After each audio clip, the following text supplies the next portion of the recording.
Hi, I'm Dan Cox, and I'm here joined today with Miss Cindy Dandois. Miss Cindy, how are you doing today? Hi Dan, I'm fine. How are you? I'm doing well. I'm really have been looking forward to speaking with you, Cindy. And there's so many things I want to talk to you about. But first, let me ask you, how are you feeling? How's the body? How's the mind? I'm very well. I'm already starting training, even I don't know if I can fight really. But I'm great. I'm like feeling very healthy, very fit, and I already started like training twice a day, so it's great actually. Now, we've got a few things that I wanted to touch on, and one of them was, I mean, your style of fighting. You're a grappler. You're a striker as well, but your base comes from judo, I would imagine. And we had spoke a little bit about that. And you started judo at the age of 5. Is that correct? Yes, I started when I was 5. My That's a, mother first put me on like gymnastics. I hated it. I was screaming every day, and I want to fight like my brother, so she put me on judo. Now, So that's amazing because that is such a young age, and you had to really love it to continue to do it at that age.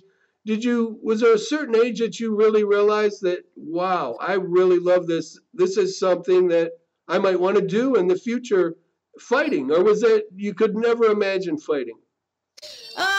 yeah, I started judo when I was very young because I liked it. I started wrestling also, and when I was about 12, 13, I was like, yeah, you know, puber things. I was a little bit sick of it, but my father pushed me like you have to go on, and I did it for years later. Then, and the moment I stopped because I got children after a while, I kind of lost the passion a little bit because of problems with coaches and everything who were blocked out of the system. So I didn't want to do judo anymore, but I still had like the fire for fighting.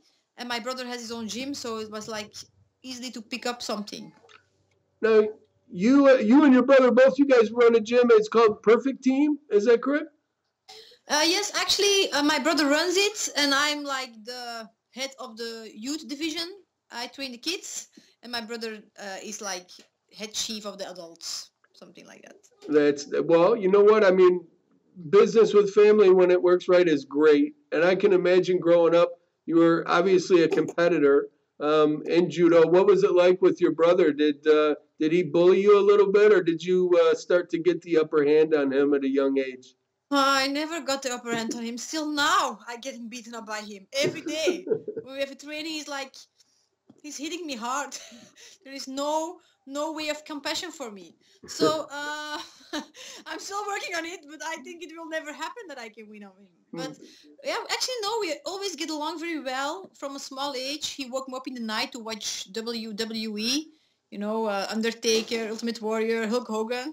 And I was like very small that time. I think 5, 6 year old. He woke me up in the night to watch it. And we always had like this passion. We always like shared something, and I think that is the reason why I like this sport so much, because it's bonded me with my brother on a way. Like I was good in something where he has his passion about, and I looked up to my brother, so he looked up to the sport, and I looked up to him, so it was like, oh, I have to do what makes my brother proud, and I'm good in it. So I think it happens like that.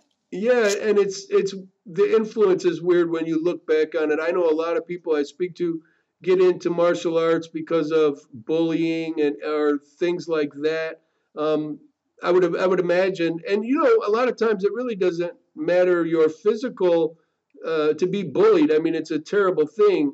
And everyone that I talk to that's gotten into martial arts got a respect and a discipline from it that changed their lives. Was there something in judo when you got involved with the respect, the discipline, the training that really led to you becoming who you are as a fighter?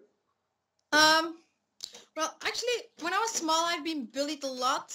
Like I was a little ugly duckling when I was small. That's hard to So believe. I had almost not no friends. And on the judo, this was something where I was like good in, and there I had my friends because like I got good results, so they had to be my friend. Like everybody liked me in my sport, but on school I had almost no friends because I was like little bit strange. I still am, and a little bit. Yeah, I was like, actually, I was ugly. I was an ugly child. So I had no friends in school, but I like many friends in my sport. So that made me like realize like everybody has this thing where he's good at, and that makes you the kind of person you are. So yeah, and in judo you have to respect each other, your opponents, your partners, the referee, and everything. So Well, and it's I think it carries over to the self-esteem as well, and you know you get a sense of pride and accomplishment because of achieving. Now you got into some wrestling as well. We had spoke about what age did you get into wrestling? Oh, tell her I said hi. yeah, they're like running through the house, Yeah, skydiving. that's okay. Now, what age was it with the wrestling where you kind of because you spoke of watching with your brother and seeing WWE and stuff like that? Did that kind of lead you to the wrestling, your brother and everything? Um, my brother he wrestled in a freestyle and Greek Roman style. Yeah, from Yep. younger. That was not like really. He didn't do that because of the WWE. He did that because in my family we have all kind of wrestlers. We all our family wrestled that time. All the men wrestled that time. So yeah, I like WWE to watch it, but the wrestling hasn't nothing to do that with that. I just want to do it because my brother did it, like everything. And So now you're awful busy, Cindy, because you're not only are you a fighter and a mother and a teacher and in the martial arts, you're also a teacher by trade as well. What is that like? And what age do you teach at school? What grade? in the normal school, Yes, ma'am. I teach for the moment children of 15, 16, 17-year old. That's I teach them English, and my English is not perfect, but like in the land of the blinds, one eye is king. I teach them English, and I teach them like PAV. That is like Dutch compared with history and some sciences, all mixed up in one class actually. Yeah, Yeah. it sounds like you've got the toughest age group. Maybe. What is it like for the kids when they find out that their beautiful teacher is also a professional MMA fighter? Uh, Actually, I'm very lucky then because they respect me and I don't have to do nothing for it. Like I come in my class, I say you do that, that, that, and they listen. They don't argue. They when I see them sometimes handling other teachers being noisy and brutal, I'm like, what? Are that the same kids as I have in my class? Because I cannot say nothing. My children are very kind to me, very sweet, very polite. Actually, sometimes they have their problems because it's sometimes difficult for them at home or something like that, but they can always talk about everything with me and they know that. So I'm lucky being their teacher, and I'm lucky that they respect me as who I am, like I try to respect them as who they are. So that's good. well, I think that you get respect that way as well because when you give respect, usually you get it back. But it doesn't help to have the big guns No. that you've got too, Cindy. I'm sure a little flex on that once in a while kind of quiets the class a little bit. No, No, I'm like when you go in your class, you have to be sure, like you're looking in the mirror. When you smile at them, they will smile back. But when you are like all constantly like, they will treat you brutally back. It's like that. You just like give them respect, you get respect. Smile at them, they will smile back. And sometimes, of course, it's youth. They will try things. That's normal. But like I can tell them like I was younger too. I had the same feelings or I had some problems at my home too. I understand. Then they will, yeah, they will take it right. I'm lucky. My classes are actually very, very good with me. does I'm a it? happy teacher. Well, does it when you're teaching the students? Is it hard for you to get in your training and to? I always wondered because to be an elite fighter like you are at that level, it takes such dedication and hard training. And I don't think people a lot of times really understand what you actually go through and how is it that you're able to fit all of those roles, mother, teacher, sister, and all of these together, martial artists, and still look the way you look and perform the way you do. What is the secret to that? I will be very honest with you. It's very hard. Sometimes I'm like running myself, like, oh, I'm there, I have to be there, there, there. I'm always time. I'm always like time too short. My time is always too short. Like a day hasn't enough hours. Yeah. So, but I try to keep to be who I am, like in every situation.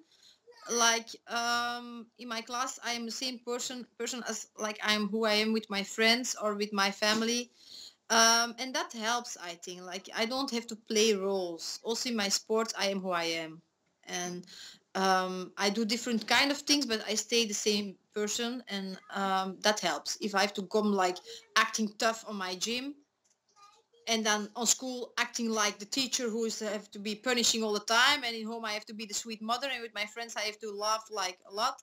No, when I feel sad, I feel sad. I will feel sad in the gym, I will feel sad at school, I will feel sad and cry with my friends, and I think that helps. That Oh, makes it when uh, you're true to better. yourself, I agree. I mean, I think that we spoke a little earlier. I think it all stems from that, and it just spreads out through the rest of your life. Now, Mhm. you fight at 145, 135. 135, 45, yes. Yeah, I can and fight both of them. I don't mind. yeah, I now, prefer I, I prefer to fight at 145 for myself, but Misha told me it's better to fight at 135, so I can switch. I don't mind actually. well, I just don't like the weight cutting. yeah, see, I tried that too, only 15 pounds, and I can tell you, that's not for me. Rubber suits, Well, it is saunas, not for me either, but I have to. that's that is a brutal thing, and until somebody actually does it and tries the weight cutting, I don't think they have a respect for that because that's something all in itself. It Um, sucks. oh man! Now you brought up Misha Tate, and that's a great thing because I know that you are ready to go out to train in Vegas with Misha Tate and Brian Caraway, and looking to get on this next Invicta card on Fight Week in Vegas. Um, I got to ask you, Cindy. You said 145. You would like to stick to. Is there a certain opponent that would really be appealing for you that you'd like to fight? When I can fight at 135, I would like to fight Jessie Jess because she's an exciting fighter. I love her. I love her attitude. She's very clever and also very friendly and very kind. I like that because I like fighting with respect. I don't like all this bullshit behind the back, like blah blah blah blah blah, trash talking. I don't like it. I go there. I want to fight the best. I want to be with the best, and I think she's surely one of the best. Also, it's International Fight Week. She's an international. I'm an international. I think it makes it very interesting. If I can fight at 145, I would like to fight. I think Peggy Morgan. I like her also very much. I like her striking, long arms, long legs. But actually, I don't mind. I will take any fight they offer me, and I will be ready. That's a promise. Well, I know everybody is really, really behind you on this one, Cindy, and wants to get you on the card. We want to see you compete. Um, have you been out to Vegas with Misha and Brian Caraway and trained out there before with them? Yes, I've been training about 5 weeks for her fight against Ronda 1 year and a half ago. Been like visiting them, stayed there, and after Misha came to Belgium, she stayed a month with me. We have a very close friendship, even though we live 10,000 miles away from each other. Like I hear her almost every day.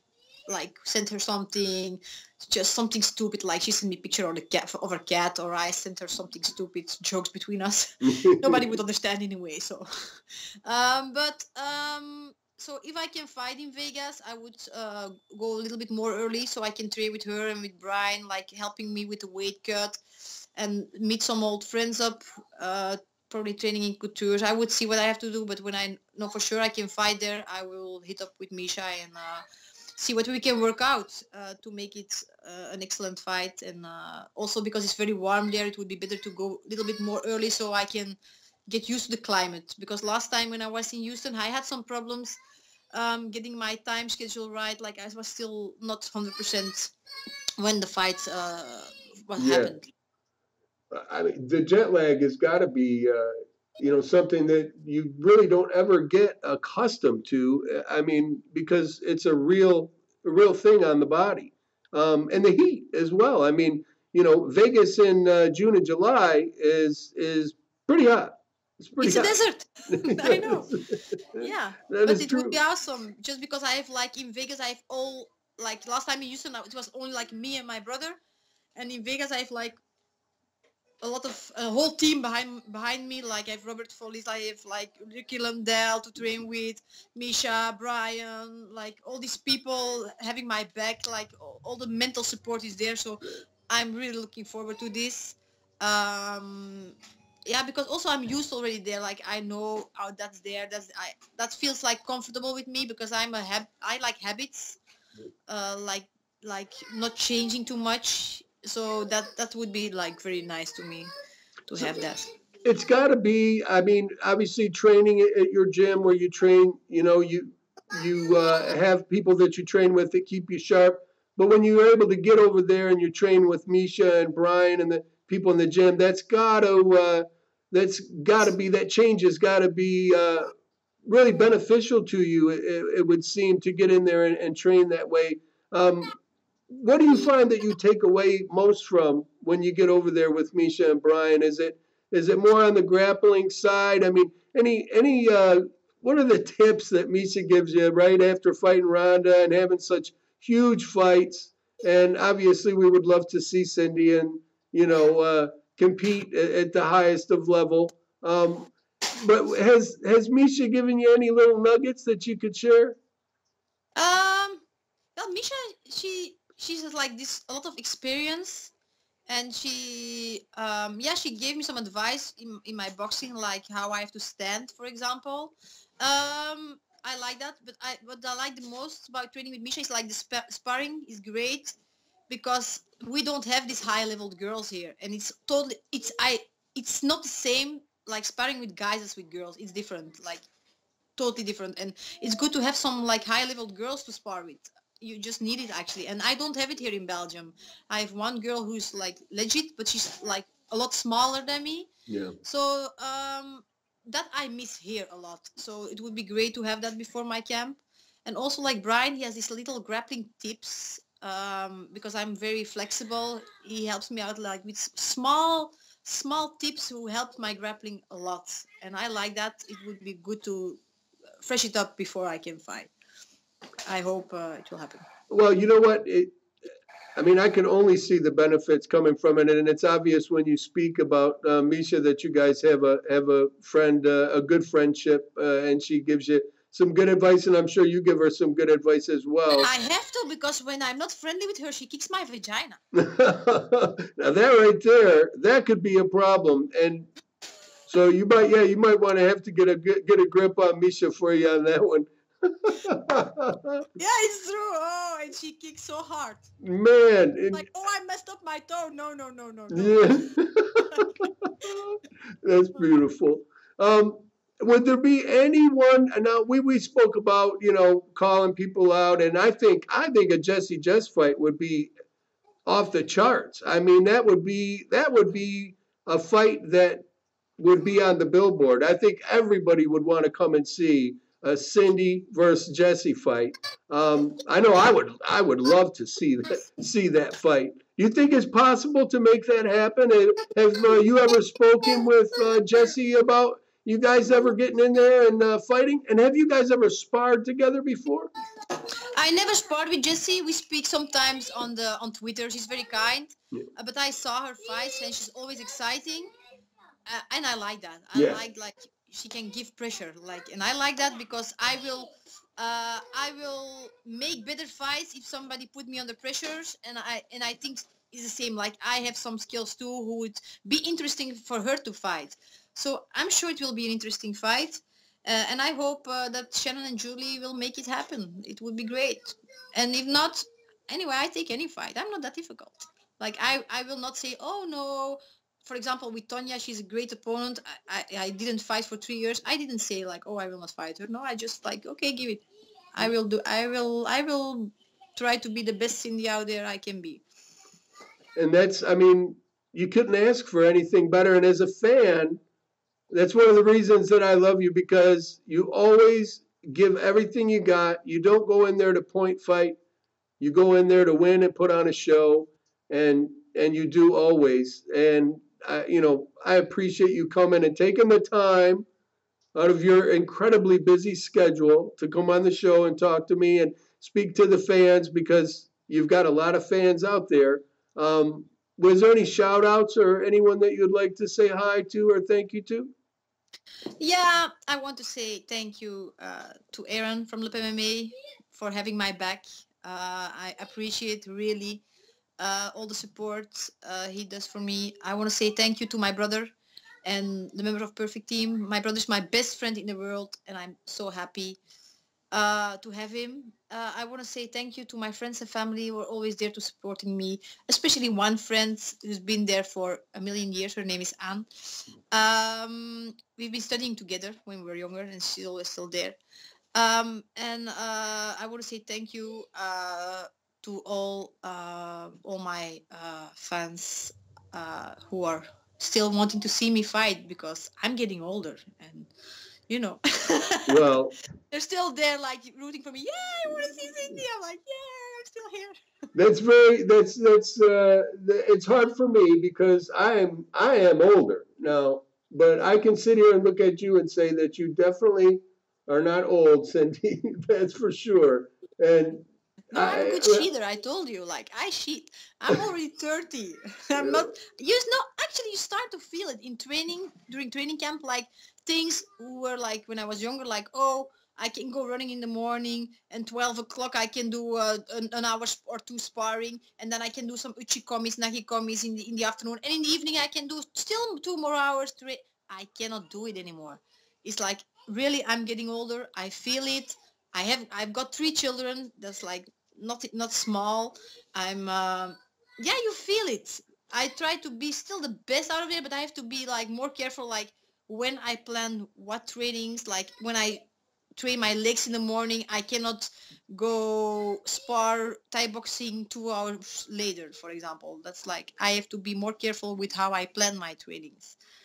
That's a big difference. And I think a lot of that comes with the knowledge and learning your body, and to train smart instead of training hard and not so smart, right? It's evolved. The sport's evolved, the training's evolved. And someone as intelligent as you, Cindy, I know you listen to your body.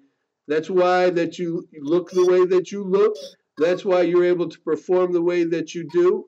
And that's why everybody is looking forward. And when this comes out and they see a possible Jessie Jess, Cindy Dandois fight, I can promise you social media will blow up for that fight. And man, I hope that Shannon and Julie make it happen. I really do. It will be awesome. Yeah, everything is in God's hands. Also, when the fight happens, I pray we will come out both safely and we'll put up a great fight. And I think with help of God, that will be very possible. I'm sure of that, and I agree with you on that, Cindy. And again, thank you so much for coming on the show. Tell the little ones that Dan said hello. Okay, where I will call them. Yeah. Nafi, nu mag je hallo komen zeggen. Kom eens. Oh, she's coming. Wait. Say hello. Hello. Hello. How are you? Say hi. Hi. You're a very pretty little girl. I know. And my cousin also is very I handsome. I know. She sees you speak English. She says, no way, she don't want to do something. Well, she's learning. She's learning from a teacher, right? A teacher. I can invite you my best friends, Dan. Yes. This is my best friend in the world. Oh. Well, hello. She's my always mental support. When Well- I cry, she cries. Well, that's awesome to see that. And you know what? But thank you so much, Cindy, because you didn't have to do that. That's awesome. That is great. And do me a favor. When you get over in Vegas for the fight, because I know it's going to happen, I'm going to be there as well. And I want to make sure that I get an interview with you before the fight. And then after you win, we'll get an interview after that too. It's a promise. Thank you so much, Cindy. The honor's mine, that is for sure. You will be in Vegas anyway then? Yes, ma'am. When I come, I promise, I take you some Belgian beer. Oh, that is a date on that. I can promise. I will hold you to that too, Cindy. Of course, it will be so fixed. Yeah, I take you some Belgian beer and some Belgian chocolates. I will give them very quick because I have to wait, so I will not see them all the time in my room. Oh man, I'm looking forward to it, Cindy. I will see you then in Vegas, and Okay. thank you for taking the time. Thank you then. Bye bye. Bye bye.